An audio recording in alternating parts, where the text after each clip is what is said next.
अस्सलाम वालेकुम। Hi guys, कैसे है? ठीक ठाक स्टूडेंट्स, वेलकम टू मोहम्मद जान अकेडमी। डियर स्टूडेंट्स, इससे पहले हमने आपके लिए 9th की बायोलॉजी का पहला चैप्टर 10 लेक्चर्स पर मुश्तमिल आपके लिए अपलोड किया था। आज हम बढ़ने जा रहे हैं सेकंड चैप्टर की जानिब।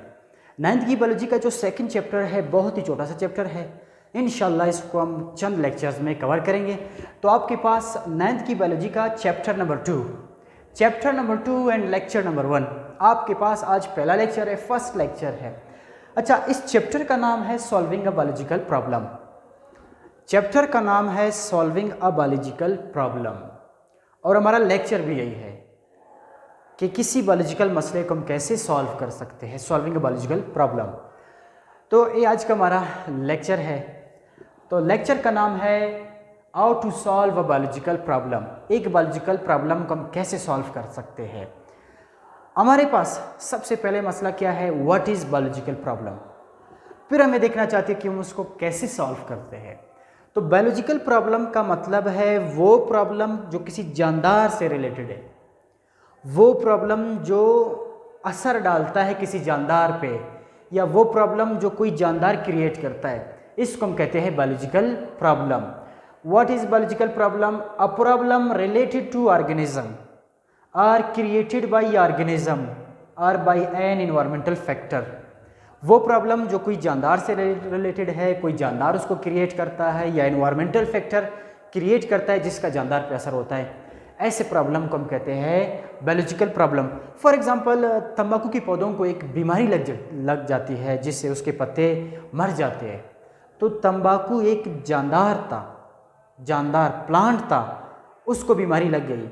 अभी एक प्रॉब्लम है, एक मसला है, क्यों इसके पत्तों को बीमारी लग गई, तो ये भी आपके पास एक बायोलॉजिकल प्रॉब्लम है। लेकिन इस चैप्टर में जो बायोलॉजिकल प्रॉब्लम हमने उठाया है लास्ट तक उसको ले जाते हैं, वो है मलेरिया। मलेरिया क्या है, इंसान से रिलेटेड है, तो इसको हम कैसे सॉल्व कर सकते हैं वो आगे हम देखना चाहते हैं। अच्छा, बायोलॉजिकल प्रॉब्लम को सॉल्व कैसे करते हैं, दूसरी बात तो इसको हम बायोलॉजिकल मेथड भी कहते हैं कि एक प्रॉब्लम को हम कैसे सॉल्व करते हैं। डियर स्टूडेंट्स, याद रख ले, एक बायोलॉजिकल प्रॉब्लम को हम उठा के बड़े सलीके के साथ, बड़े तरीके के साथ, इंतहाई सेंसिटिव अंदाज में उसको ले जाते हैं और उसको सॉल्व कर सकते हैं। तो कुछ स्टेप्स है बायोलॉजिकल प्रॉब्लम को सॉल्व करने के। पहले मैं जनरल स्टेप्स बता देता हूँ, फिर हम एक बायोलॉजिकल प्रॉब्लम उठा के उसको आगे ले जाने की कोशिश करते हैं। तो आपके पास पहले नंबर पे होता है ऑब्जर्वेशन। आपके पास कोई बायोलॉजिकल प्रॉब्लम है, आप उस पर ऑब्जर्वेशन करते हैं, मुशाहिदा करते हैं। इस मुशाहिदात की बुनियाद पे, ऑब्जर्वेशन की बुनियाद पे आप एक जामी सेंटेंस बनाते हैं, एक्सप्लेनेशन बनाते हैं, जिसको हम कहते हैं हाइपोथेसिस। किस तरह बनाते हैं वो आगे हम आपको बताएंगे। हाइपोथेसिस के बाद आप डिडक्शन करते हैं, पेशगोई करते हैं। इसके बाद है एक्सपेरिमेंट। इस हाइपोथेसिस को जांच लेते हैं एक्सपेरिमेंट के ज़रिए कि वाकई हाइपोथेसिस ठीक है या गलत है। अगर आपका एक्सपेरिमेंट से भी हाइपोथेसिस सही निकला, फिर हम इसको थ्योरी का नाम देते हैं, साइंटिफिक थ्योरी, नज़रिया का नाम देते हैं। और अगर आपका नज़रिया सही साबित हुआ, फिर ये साइंटिफिक लॉ बन जाता है, उस मसले का हल भी निकल जाता है, एक साइंस के अंदर एक लॉ बन जाता है जो एक्सेप्टेबल होता है, जो कि गलत नहीं हो सकता, एक कंप्लीट लॉ बन जाता है।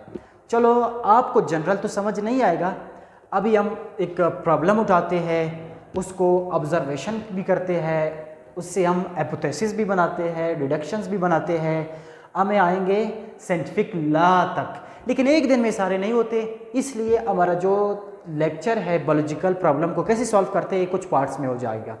आज का जो पार्ट है वो इंशाल्लाह हम डिडक्शंस तक ले जाएंगे। अच्छा, पहले आपने क्या करना है, एक आपने प्रॉब्लम चूज करना है, तब जाके उसको सॉल्व करेंगे ना। तो पहला प्रोसेस क्या है, डिटेक्टिंग अ बायोलॉजिकल प्रॉब्लम। आप एक बायोलॉजिकल प्रॉब्लम को डिटेक्ट करते हैं, फिर उसको उठा के उस पर मजीद आप फर्दर प्रोसेस के लिए चलते हैं। Problem is chosen for further process. आप एक प्रॉब्लम उठाते हैं, मजीद उस पर अभी आप क्या करेंगे ऑब्जर्वेशन करेंगे। तो एक प्रॉब्लम को चूज़ करने के बाद बायोलॉजिकल मेथड का जो पहला प्रोसेस है वो है ऑब्जर्वेशन। अभी हमने एक प्रॉब्लम चूज़ करना है। फॉर एग्जांपल, हमने एक प्रॉब्लम क्या चूज़ किया, मलेरिया एक किस्म की बुखार है, बुखार टाइप बीमारी है जो इंसान से रिलेटेड है, जानदार से रिलेटेड है। तो बायोलॉजिकल प्रॉब्लम हुआ। प्रॉब्लम हमारे पास है मलेरिया, एक किस्म का फीवर है, बुखार है। अभी हम इसको उठाते हैं, इस पर ऑब्जर्वेशन करते हैं। सही है, पहले आप ऑब्जर्वेशन करते हैं। ऑब्जर्वेशन का मतलब क्या है, आप 5 सेंसेस इस्तेमाल करते हैं किसी चीज़ को जांचने के लिए, परखने के लिए। फर्स्ट फेज़, पहला फेज़ होता है बायोलॉजिकल प्रॉब्लम को सॉल्व करने का। इसमें क्या करते हैं, कलेक्शन ऑफ डेटा या इंफॉर्मेशन, आप मालूमात इकट्ठा करते हैं 5 सेंसेस को इस्तेमाल करके। यूज़ ऑफ 5 सेंसेस, आप 5 सेंसेस को इस्तेमाल करके, जिस तरह आपने सुना होगा 5 सेंसेस, देखना, छूना, टेस्ट करना, 5 सेंसेस को इस्तेमाल करके आप किसी मसले के बारे में मालूमात इकट्ठा कर लेते हैं, तो इसको कहते हैं ऑब्जर्वेशन। इस ऑब्जर्वेशन की मज़ीद 2 टाइप है, एक को कहते हैं क्वांटिटेटिव ऑब्जर्वेशन, दूसरे को कहते हैं क्वालिटेटिव ऑब्जर्वेशन। फॉर एग्जांपल, आप किसी बॉटनिकल गार्डन पे जाते हैं, किसी भी वजह से वहाँ पे पौधों को बीमारी लग गई। अभी कौन सी बीमारी लग गई है, किस किस्म की बीमारी है, तो इस ऑब्जर्वेशन को हम कहते हैं क्वालिटेटिव ऑब्जर्वेशन। आप क्वालिटी मालूम करते हैं। दूसरा ऑब्जर्वेशन का टाइप आपके पास है क्वांटिटेटिव ऑब्जर्वेशन। अभी आप ये देखना चाहते हैं कि कौन सा बीमारी कितने पौधों को लगा है। आप नोट डाउन करते हैं कि इतने प्लांट्स को ए वाली बीमारी लग गई है, इतने प्लांट्स को ए वाली बीमारी लगी, तो आप क्वांटिटेटिव ऑब्जर्वेशन करते हैं। अगर आपका ऑब्जर्वेशन सही निकला, आप एक जुमला, एक एक्सप्लेनेशन बनाते हैं जो आपके ऑब्जर्वेशन के ऊपर बेस्ड होता है। हाइपोथेसिस दूसरा प्रोसेस है। Possible guess to the answer of problem, आपने जो प्रॉब्लम उठाया था उससे रिलेटेड एक गेस होता है, एक टेंटेटिव एक्सप्लेनेशन होता है, ऑब्जर्वेशन बेस्ड होता है। और अगर आपका हाइपोथेसिस बन गया, अभी आप हाइपोथेसिस को सही साबित करने के लिए या गलत साबित करने के लिए, यानी आप ये देखना चाहते हैं आपका हाइपोथेसिस सही है या गलत है, तो इसको मज़ीद फर्दर के लिए ले जाते हैं। आप कहाँ पे पहुँचेंगे, डिडक्शन पे। डिडक्शन का मतलब है प्रिडिक्शन, पेशगोई करना। कैसे पेशगोई करते हैं, फॉर एग्जाम्पल, एक स्पेसिफिक बिलीफ अबाउट सॉल्यूशन। इस प्रॉब्लम के सॉल्यूशन पे एक स्पेसिफिक बिलीफ होता है। अभी आपको समझ नहीं आएगा जब तक मैं प्रॉब्लम को स्टार्ट नहीं कर लूँ। आपके पास जो डिडक्शन होता है, यहाँ पे आपने 2 सेंटेंस समझ लेना है, इफ़ एंड देन। अगर और तब की बात करते हैं, इफ़ एंड देन। कैसे, अभी हम उठाएंगे एक बायोलॉजिकल प्रॉब्लम, इसको ऑब्जर्वेशन से उठा के डिडक्शन तक ले जाते हैं। आपकी बुक ने उठाया है मलेरिया। मलेरिया एक किस्म की बुखार है जो काफ़ी तेज़ बुखार होता है। इसके सिम्टम्स, अलामात है, आगे हम पढ़ते हैं। और मलेरिया वर्ड इटालियन वर्ड है, इटालियन वर्ड नहीं बल्कि इटालियन लैंग्वेज का कंपाउंड वर्ड है। मला का मतलब है बेड, एरिया का मतलब है ईयर।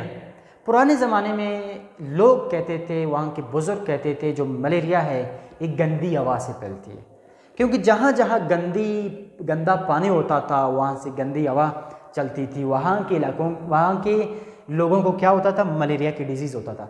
तो एक आम कंसेप्ट था, एक आम सोच था कि जो मलेरिया है एक गंदी हवा से फैलती है, इसलिए इसका नाम उन्होंने मलेरिया रखा इटालियन लैंग्वेज में, कि गंदी हवा से फैलने वाली बीमारी।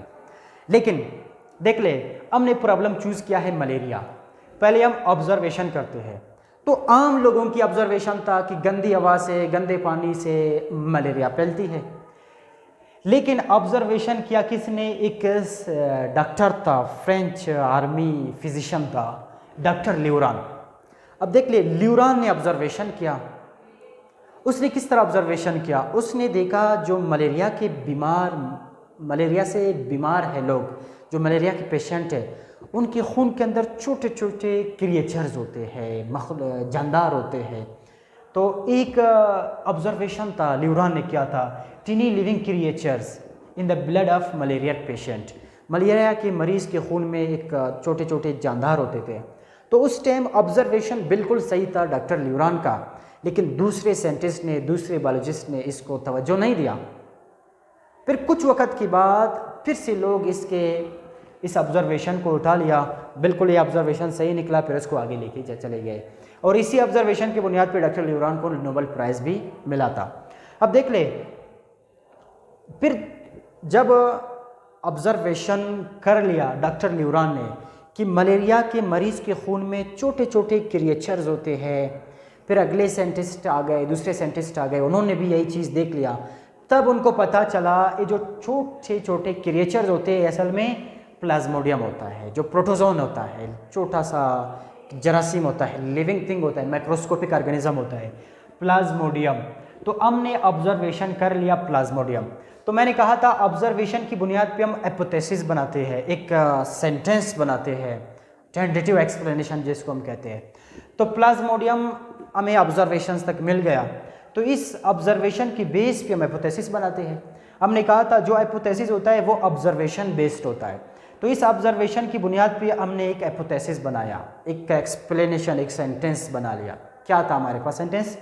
Malaria is due to plasmodium. Doctor Laveran ने कहा कि मलेरिया के मरीजों के खून में प्लाज्मोडियम होता है, तो इसी से हमने हाइपोथेसिस बना लिया कि malaria is due to plasmodium. जो मलेरिया की बीमारी होती है उसका असल वजह है प्लाज्मोडियम।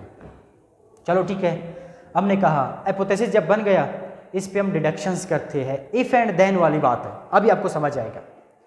यहाँ पे हम मजीद पेशन गोया करते हैं, कैसे? अबे देखना, if malaria is due to plasmodium, अगर मलेरिया की वजह प्लाज्मोडियम है, then all malaria patients should have plasmodium in their blood. If malaria is due to plasmodium, then malarial patients should have plasmodium in their blood. हम कहते हैं अगर malaria की वजह प्लाज्मोडियम है, then तब तमाम मलेरिया के मरीजों के खून में प्लाज्मोडियम होना चाहिए। इसको हम कहते हैं डिडक्शन, जो इफ़ एंड देन पे, या हम उर्दू में कहते हैं अगर और तब। अगर मलेरिया की वजह